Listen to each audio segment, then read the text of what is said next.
Hey everybody, I hope you're doing good today, tonight, whenever you're watching this. I hope you're good. We're going to quickly talk about Pocket Dimension. I'm just going to go over quickly what it's about, what team I'm going to use, some kind of subs I would suggest, why I like certain characters, why I really don't like others. Quickly look at some nodes. We'll talk about what we don't know going into the mode and just how to prep for it. A little take on rewards real quick. And this will just be on a black background with some images pulled up. And when we do the actual Pocket Dimension next Friday, the 14th of January, I'll have a bunch of fun animations. And I'll go pretty hard on it like I did the Tower mode. So hopefully you will check in for that. So first things first, this is a data mine. Subject to change, I guess. It's kind of in the game right now. I don't know if they've confirmed what it's going to be anywhere yet. But if they haven't, they probably will tomorrow. Today. It's now midnight. But level 65 to enter, that makes sense because the first node, the enemies are level 65, so that's going to be the base. It requires 5 characters, so it's not like old Dark Dimensions where you can go in with less than 5. It's like the new Dark Dimension 5. That's kind of an awkwardly worded sentence, but that's okay. We're able to use Dark Health Packs and Power Cores to heal and revive characters who are eliminated during battle, so you can kind of buy your way out of it if you make mistakes. And then it goes into the rewards, and it's only here for a limited time, though this data mine doesn't say how limited that time is. I'm guessing it's going to be 7 to 14 days, hopefully 14. This is my team now. It's going to seem silly to you that I'm even like thinking this through, given how big my team is, and my team's not even done yet. You notice that Yondu is 7 red stars. He's sitting at level 70. He's going to be level 85, probably gear tier 15 by the time this event rolls around. So I'm pretty much going to walk through this, but I figure I could throw something real quick that might help people or give them ideas to start prepping for this. And let's get into it. So let's talk subs real quick. If not Yondu, I'd probably take Multiple Man, and if not Multiple Man, I'd take Red Skull. This will be a personal decision. Multiple Man is going to protect you a little bit more with those dupes and the taunts, and he self-sustains really well when his dupes die. He heals. Red Skull is going to be more damage. It gives some death proofs on those scientists. He's all 3 of these characters are war characters, so that's why I kind of feel okay building them if I had to. I'm building Yondu because I'm going to be doing a Ravagers counter video as soon as T'Challa comes out. So they have value in other modes, so you wouldn't be just building them for this. Multiple Man, obviously, you're also going to need him for your Adam Warlock, so base, you're going to want him level 75, gear tier 14, green, ISO blue, so you probably have him built. If not, you're going to eventually have to build him, so that one might be most people's go-to. Now, he is hard node farmable, so there is that. Next, we have Miles. Miles is a great character now. He brings so much to the team with his turn meter rewind, his disrupt, his buff clears. He's pretty good at dodging things, and he's, of course, on the new Bio Raid team. So you're not going to regret upgrading him as much as you can before this event. His damage is pretty good, too, with the new stats, which is really good. And now there's the middle piece, Omega Red. He only had one run so far as legendary, so a lot of people aren't going to have him, which is unfortunate. I think they definitely should have ran him before this event, given the other characters we have. He's like the biggest source of damage on the team.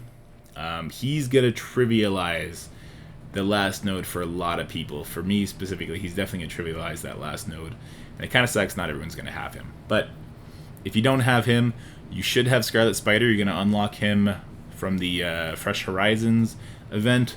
Though if you're free to play, I can't in good conscience suggest bringing up a 2 yellow, even if it's 2 red star character from level 0 to say level 80 or 85, depending on how high you can go, gear tier 14, and then you go in there and he gets hit and then he gets destroyed because maybe these characters have reworks on the enemy side. Maybe he just does dodge the thing he needs to dodge. I think that would suck because there's no revive characters here besides Groot's self-revive. So I would suggest maybe going for the Misty Knight route instead. I hate suggesting war defense characters, but Misty Knight's kind of a Swiss Army knife. She's very useful in the tech rate too. I personally don't have her built up that high because I kind of have my tech teams figured out enough for my comfort. But she's a good choice if you don't have Omega Red and you can't go super hard on Scarlet Spider.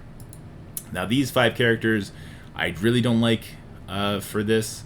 She-Hulk, Star-Lord, Groot, Black Panther, and Doctor Strange. Now if MSFGG's enemy list is correct, all the characters are super old, so these 5 at least have like the same stat level playing field, but mechanically I just don't really like what they do, and I think these new characters at a significantly smaller star power would still be more beneficial to your roster as a whole. Like if you look, 3 of my characters are raid characters. I got Shuri, Cersei, and Miles. I use Omega Red on the boss node for Mutant when I get the chance. And then I have my War Offense Yondu, which I like War Offense. You guys know that. But these 5 characters are pretty useless. And then we have these 2 ladies, and we're going to prep them for that boss node, and it's going to really make our life a little bit easier. So let's go ahead and talk about it. So we're going to do a quick node breakdown. So just nodes 1 and 2, they're face roll easy. If you're just walking to this event, you're going to clear these nodes. Like 20,000 power, they get a 25% multiplier, so they're like 25,000. That's nothing. Same with node 2, pretty much nothing. They get some ISO, they get 1 red star, but they're 2 free nodes, and because they're free, we're going to use them to prep. So we're going to go in with our Storm and our Magic, and we're going to try and get Storm up as close to 20 charges as we can. And actually, if she doesn't, we'll probably still try charging her up on nodes 3 and 4, and we'll probably sub out Yondu and Miles, and we'll take in Cersei, Shuri, and Omega Red with them, just to get them all charged up. So you see nodes 3 and 4, not much more difficult, about a jump in 10k. This is where we kind of have to ask, like, are these characters the reworked versions? Are these Wolverines going to do a little bit more damage? Are these Gamorans going to empower if they're around for a little bit too long? But again, nothing too crazy. Nodes 5 and 6 aren't so bad either. Oh, I should also mention 1 and 2, the enemies are level 65. 3 and 4, enemies level 70. 5 and 6, the enemies are level 75. So they're jumping up by multiples of 5 until we get to 9 and 10. Node 9 is still level 80. Node 10 is going to be level 85. So again, you see, Node 5, actually there's like no reworked characters, so you don't need to worry about that at all. Same with Node 6. They just get some more ISO, some more red stars, but these nodes aren't tricky by any means. Because they're old characters, they just don't have the same kind of mechanical sophistication, like the book passives that these new characters have. They're pretty one-dimensional, so you're not going to have to worry too hard. Unless it's the reworked versions. Now, if it's the reworked versions, this Node 7 could probably trip some people up. With this Yondu, the summons do a lot of interesting things, including like turn meter rewinds, permanent deaths, percentile damage, the Stitcher summons do. So that could be pretty interesting. But I don't think you're going to worry about this anyway. I think nodes 7 and 8, as long as you're like gear tier 14, level 75 on your team with some of the newer characters, some of the ones I suggest, you're going to walk through this, which I think is good, because the rewards are stupid insane, and we'll talk about that at the end here. So node 9, this is where it's going to kind of get real, especially if these are reworked Wolverines and reworked Nebulas. That percentile damage plus the Wolverines doing bleeds could trip up some people with a smaller team than mine. Like if you're walking in here with like a 500k team, maybe you'll have some problems. I still think you'd be fine. And hopefully this is going to work like Dark Dimension. Like even if you die, you can back out and go right back in. Or if you want to hold the attack, and then the enemies are going to, maintain their damage levels, which I guess would have to be the case if they're letting you heal to go back in. But yeah, so that's node 9. Doesn't look that bad. And then here's node 10. I pulled up Ultron's stats just to make sure everyone's on the same page. He only has 366,000 life. He does have a lot of damage. He's got that 50% crit damage, so he's gonna hit pretty hard if he gets to hit. So that's why I'm quickly run you through what my strategy is gonna be. I'm gonna throw in. Well, I guess I'll hide real quick while we talk about this. I'm gonna send in a burner team. I'm gonna try and hit the Ultron and then have that team die when he is at least dropped by 1 damage. So if he's not at 100% life, he's not gonna revive. And then the attack number 2, I'll follow up using Magic and Storm and 3 trash characters. And Storm's ultimate will kill the Ultron, then he's not going to come back, and then we'll just come back in and clean up with my main team, and yeah, and that'll be that. But if I'm being honest, I'm probably just going to walk in there with my main team and see if I can just one-shot it from there. I'm pretty excited to try my Yondu, 7 Red Star Yondu. He hasn't been built up until like 3 days ago, so I'm excited to try him out and see what he's capable of. Now let's quickly look at the rewards. So we have silver promo credits, 100, cool. We have the guaranteed orange and teal gear, that's cool. And then we have 8 random items. Now there's a little bit of controversy here. There is a little number 5 at the top corner of the orange and a little number green on the teal. I've heard rumors that have not led me astray in the past that it's 5 guaranteed random orange pieces and 3 guaranteed random teal pieces. So maybe put our pitchforks down until we see that. But yeah, it would suck if it was completely random, because then you can hit the jackpot or hit the gutter. So I don't think that's the case. I think they're not the sharpest tool in the shed, but I don't think they're silly enough to keep pushing the random stuff on us when it's driving people nuts.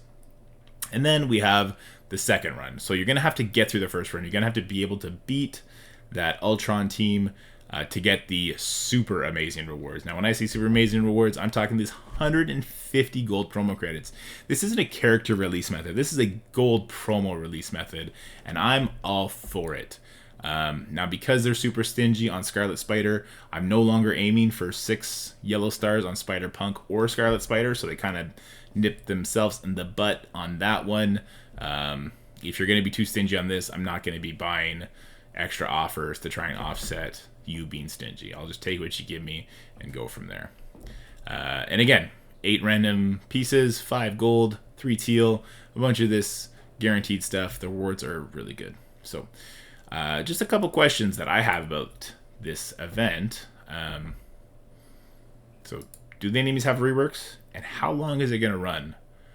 Because if it runs for 7 days, that's going to be tight for some people to get through all the nodes. They might have to take 2 days to beat that boss node and then do it again. Or is it going to run for like 14 days? And then people have a lot of time to work on it. As far as like my recommended team power for you guys, it'll be level your characters to the highest level you can. If you're level 85, level them all the way to 85. Start with your damage dealers.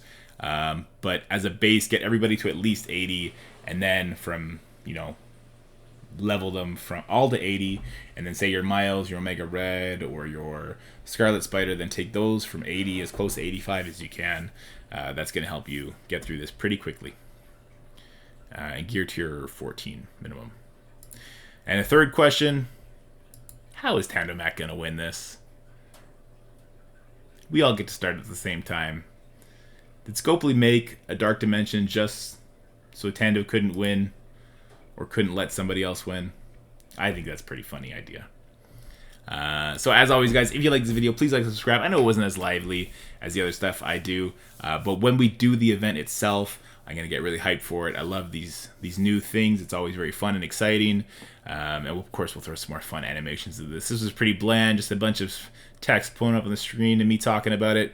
So I'll make it up to you guys by having something crazy fun production for you on the next one, next week when we do this Pocket Dimension. Take care, guys. Be happy, healthy, and have fun, and I'll see you next time. Peace.